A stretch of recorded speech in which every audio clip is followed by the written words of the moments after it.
ಕರ್ನಾಟಕದಲ್ಲಿರುವ ಎಲ್ಲ ಗೃಹಲಕ್ಷ್ಮಿ ಆಕಾಂಕ್ಷಿಗಳಿಗೂ ಸರ್ಕಾರ ಒಂದು ದೊಡ್ಡ ಗುಡ್ ನ್ಯೂಸ್ ನೀಡುತ್ತಿದೆ. ಅದ್ರ ಬಗ್ಗೆ ತಿಳಿದುಕೊಳ್ಳೋಣ. ಮತ್ತು ಯಾರಿಗೆಲ್ಲ 3ನೇ ಕಂತಿನ ಮತ್ತು 4ನೇ ಕಂತಿನ ಹಣ ಬಂದಿಲ್ಲ ಅದ್ರ ಬಗ್ಗೆ ಕೂಡ ಸಂಪೂರ್ಣವಾಗಿ ತಿಳಿದುಕೊಳ್ಳೋಣ. ನೀವು ಹೇಳ್ಬೋದು 3ನೇ ಕಂತಿನ ಮತ್ತು 4ನೇ ಕಂತಿನ ಹಣದ ಬಗ್ಗೆ ಮಾತ್ರನಾ ಅಂತ. ಇಲ್ಲ ಸ್ನೇಹಿತರೆ, ಮೊದಲನೇ ಕಂತಿನ ಮತ್ತು 2ನೇ ಕಂತಿನ ಹಣ ಕೂಡ ಯಾರಿಗೆಲ್ಲ ಬಂದಿಲ್ಲ ಅದ್ರ ಬಗ್ಗೆ ಕೂಡ ತಿಳಿದುಕೊಳ್ಳೋಣ. ಇನ್ನು ಹಲವಾರು ವಿಚಾರಗಳು ಅದ್ರ ಬಗ್ಗೆ ತಿಳಿದುಕೊಳ್ಳೋಣ. ಅದಕ್ಕಿಂತ ಮೊದಲು ಪ್ಲೀಸ್ ಚಾನಲ್ನ ಸಬ್ಸ್ಕ್ರೈಬ್ ಮಾಡಿ, ಶೇರ್ ಮಾಡಿ, ಲೈಕ್ ಮಾಡಿ. ಅದಕ್ಕಿಂತ ಒಂದು ದೊಡ್ಡ ರಿಕ್ವೆಸ್ಟ್ ಏನಂದರೆ, ಪ್ಲೀಸ್ ಯಾರಿಗೆಲ್ಲ ಎಷ್ಟನೇ ಕಂತಿನ ಹಣ ಬರ್ತಾಯಿದೆ ನಿಮ್ಮ ಬ್ಯಾಂಕ್ ಅಕೌಂಟಿಗೆ ಪ್ಲೀಸ್ ಕಮೆಂಟ್ ಮೂಲಕ ಕಮೆಂಟ್ ಮಾಡಿ. ಮತ್ತು ನಿಮ್ಮದು ಯಾವ ಜಿಲ್ಲೆ ಅಂತ ಕೂಡ ಅದ್ರ ಕೆಳಗಡೆ ಕಮೆಂಟ್ ಮಾಡಿ. ಈಗ ಬನ್ನಿ ಸ್ನೇಹಿತರೆ, ಈಗ ವಿಡಿಯೋವನ್ನು ಸ್ಟಾರ್ಟ್ ಮಾಡೋಣ. ಹೌದು ಸ್ನೇಹಿತರೆ, ಯಾರಿಗೆಲ್ಲ ಇನ್ನೂ ಕೂಡ 3ನೇ ಕಂತಿನ ಮತ್ತು 4ನೇ ಕಂತಿನ ಹಣ ಬಂದಿಲ್ಲ ಸರ್ಕಾರ ಮಾಹಿತಿ ನೀಡ್ತಾ ಇದೆ. ನಾವು ಖಂಡಿತವಾಗೂ ಯಾವುದೇ ಕಾರಣಕ್ಕೂ ಅಮೌಂಟನ್ನು ರಿಲೀಸ್ ಮಾಡ್ಲಿಕ್ಕೆ ನಾವು ಯಾವುದೇ ಕಾರಣಕ್ಕೂ ಡಿಲೇ ಮಾಡ್ತಾ ಇಲ್ಲ. ಸರ್ಕಾರ ರೂಲ್ಸ್ ನೀಡಿದೆ ಏನಂದರೆ, ಒಂದೇ ಸರ್ತಿ ಎಲ್ಲರಿಗೂ 3ನೇ ಮತ್ತು 4ನೇ ಕಂತಿನ ಹಣ ರಿಲೀಸ್ ಮಾಡೋಕ್ಕೆ ಬರೋದಿಲ್ಲ. ಆದ ಕಾರಣ ನಾವು ಹಂತವಾಗಿ 3ನೇ ಮತ್ತು 4ನೇ ಕಂತಿನ ಹಣ ರಿಲೀಸ್ ಮಾಡ್ತಾಯಿದ್ದೀವಿ.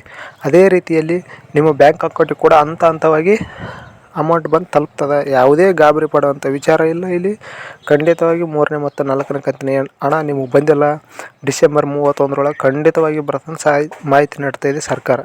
ಮತ್ತು ಮೊದಲನೇ ಕಂತಿನ ಮತ್ತು 2ನೇ ಕಂತಿನ ಹಣ ಏನು ಯಾರಿಗೆಲ್ಲ ಬಂದಿಲ್ಲ ಅದ್ರ ಬಗ್ಗೆ ಕೂಡ ಸರ್ಕಾರ ಮಾಹಿತಿ ನೀಡ್ತಾಯಿದೆ. ನೋಡಿ ಸ್ನೇಹಿತರೆ, ಯಾರೆಲ್ಲ ರೇಷನ್ ಕಾರ್ಡನ್ನು ಅಪ್ಡೇಟ್ ಮಾಡಿದಿರಿ ಅದರ ಹಿಂದೆ ಯಾರಿಗೆಲ್ಲ ಮೊದಲನೇ ಮತ್ತು 2ನೇ ಕಂತಿನ ಹಣ ಬಂದಿತ್ತು ಅವ್ರಿಗೆ ಕಂಪ್ಲೀಟಾಗಿ 3ನೇ ಮತ್ತು 4ನೇ ಕಂತಿನ ಹಣ ಕೂಡ ಬರ್ತದೆ. ಆದರೆ ಯಾರೆಲ್ಲ ರೇಷನ್ ಕಾರ್ಡ್ ಅಪ್ಡೇಟ್ ಮಾಡಿಸಿದ್ಲ ಅವ್ರಿಗೆ ಮೊದಲನೇ ಮತ್ತು 2ನೇ ಕಂತಿನ ಹಣ ಬಂದಿದ್ಲ ಅಂದರೆ ಅವ್ರಿಗೆ ಏನಾದರೂ ಡಾಕ್ಯುಮೆಂಟ್ಸ್ ಇಶ್ಯೂ ಇರೋ ಪೈಕಿ ನೋಡ್ಕೋಬೇಕು ನೀವು ಕಂಪ್ಲೀಟಾಗಿ ಅಂತ ಸರ್ಕಾರ ಮಾಹಿತಿ ನೀಡ್ತಾಯಿದೆ.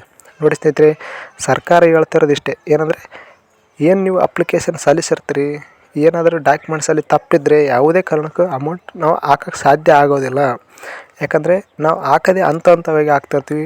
ನಿಮ್ಮದು ಎಲ್ಲ ಡಾಕ್ಯುಮೆಂಟ್ಸ್ ಕರೆಕ್ಟ್ ಇದ್ದರೆ ಮಾತ್ರ ಆ ದಿನ ನಿಮ್ಮ ಬ್ಯಾಂಕ್ ಅಕೌಂಟಿಗೆ ಹಣ ಬಂದು ತಲುಪ್ತದೆ. ಇಲ್ಲಾಂದರೆ DBTಯಲ್ಲಿ ಸ್ಟ್ರಕ್ ಆಗಿ ಅಮೌಂಟ್ ಅಲ್ಲೇ ನಿಂತು ಬಿಡ್ತದೆ ಅಂತ ಸರ್ಕಾರ ಮಾಹಿತಿ ನೀಡ್ತದೆ. ಆದ್ದರಿಂದ ಈಗ ನೀವು ಮಾಡಬೇಕಾದ್ರೆ ಕೆಲಸ ಏನಂದರೆ, ನೀವು ಅಪ್ಲಿಕೇಶನ್ ಸಲ್ಲಿಸಿದ್ರೂ ಕೂಡ ಏನಾದರೂ ಬ್ಯಾಂಕ್ ಅಕೌಂಟಿಗೆ ಆಧಾರ್ ಕಾರ್ಡ್ ಲಿಂಕ್ ಆಗಿಲ್ಲದೆ ಇರ್ಬೋದು, ಅಥವಾ ರೇಷನ್ ಕಾರ್ಡ್ಗೆ ಆಧಾರ್ ಕಾರ್ಡ್ ಲಿಂಕ್ ಆಗಿಲ್ಲದೆ ಇರ್ಬೋದು, ಮೊಬೈಲ್ ನಂಬರ್ ಏನೋ ಮಿಸ್ ಆಗಿರ್ಬೋದು. ನೋಡಿ ಸ್ನೇಹಿತರೆ, ಎಲ್ಲವನ್ನು ಕರೆಕ್ಟಾಗಿ ನೋಡಿಕೊಳ್ಳಿ. ಎಲ್ಲ ಕರೆಕ್ಟ್ ಇದ್ದರೆ ಖಂಡಿತವಾಗಿ ಹೇಳ್ತೀನಿ ನಿಮ್ಮ ಅಮೌಂಟ್ ಬಂದೇ ಬರ್ತದೆ ಡಿಸೆಂಬರ್ 31ರೊಳಗೆ. ನೀವು ಈಗ ಅಮೌಂಟ್ ಬರಲಿಲ್ಲ ಅಂದರೆ ಏನು ಮಾಡ್ಬೇಕು, ಡಿಸೆಂಬರ್ 31ರೊಳಗೆ ಅಂದರೆ ಸರ್ಕಾರ ಹೊಸ ಗೈಡ್ಲೈನ್ಸನ್ನು ಬಿಡುಗಡೆ ಮಾಡ್ತದೆ. ಆ ನಂತರ ನೀವು ಏನು ಮಾಡಬೇಕು ಎಂಬುದನ್ನು ಸರ್ಕಾರನೇ ಒಂದು ಹೊಸ ಗೈಡ್ಲೈನ್ಸ್ ರಿಲೀಸ್ ಮಾಡಿದ ನಂತರ ಅದರಲ್ಲಿ ಮಾಹಿತಿ ನೀಡಿರ್ತದೆ. ಅದರ ಪ್ರಕಾರ ನೀವು ಮಾಡಬೇಕಾಗ್ತದೆ. ಆದರೆ ಈಗ ಸರ್ಕಾರ ಏನು ಮಾಹಿತಿ ನೀಡಿದೆ ಅಂದರೆ, ನೀವು ಎಲ್ಲ ಡಾಕ್ಯುಮೆಂಟ್ಸನ್ನು ಕರೆಕ್ಟಾಗಿ ನೋಡಿಕೊಳ್ಳಿ. ಅಮೌಂಟ್ ಬಗ್ಗೆ ಚಿಂತೆ ಬೇಡ. ನಾವು ಹಂತವಾಗಿ ಖಂಡಿತವಾಗಿ ನೀವು ಅಮೌಂಟ್ ಹಾಕ್ತೀವಿ.